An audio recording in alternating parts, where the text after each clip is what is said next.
Good morning guys. तर आज होता संडे आणि अंघोळ करायला वेळ होता आणि लेट पण उठली होती. आय थिंक 8 वाजता उठली असेल आणि अंघोळ करायला वेळ होता म्हणून घरातली सगळी कामं आधी करून घेतली. मग मस्त फ्रेश झाली आणि मग त्यानंतर मी 1 कप छोटा चहा पियाली. आज लास्ट आहे सगळ्याचा, जे काही अनहेल्दी खायचा जो दिवस होता आज लास्ट आहे, कारण उद्यापासून स्ट्रिक्टली करायचं आहे. त्यानंतर मग मी नाश्ता केला, हा इडली सांबार आणि ते मस्त आवडतो मला साऊथ इंडियन नाश्ता.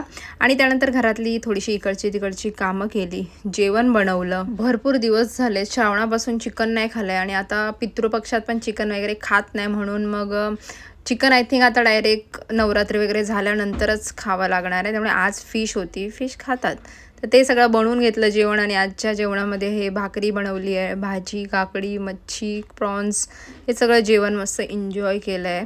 आणि त्यानंतर थोडीशी झोप येत होती, म्हटलं मस्त झोपूया. संडे दुपारची 1-2-3 तासाची झोप घेऊन मी मस्त उठली एकदम फ्रेश होऊन.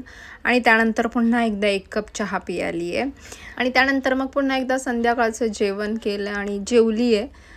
दुपारचं होतं तेच होतं, थोडीशी भाजीसुद्धा होती तर ती घेतली आणि जेवण करून घेतलं.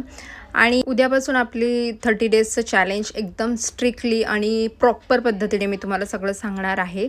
तर ते नक्की माझे उद्यापासूनचे व्हिडिओ बघा चॅलेंजचे. आणि जेवून झाल्यानंतर माझी डेअर बघा, 2-3 दिवसापूर्वीच मी सर्दी तापातून उठली आहे आणि आज मला आईस्क्रीम खायचं आहे. म्हणजे असं झालं की पुण्य करायच्या आधी थोडंसं पाप करून घेऊया, म्हणजे उद्यापासून चॅलेंज चालू होतं आहे तोपर्यंत आज सगळं खाऊन घेऊया, म्हणजे कसली कमतरता 30 दिवस राहणार नाही. आणि मी एकदम गिल्ट फ्री खाते हे. चला आता उद्यापासून वेगळं रुटीन आपलं असणार आहे. बाय, उद्या भेटूया.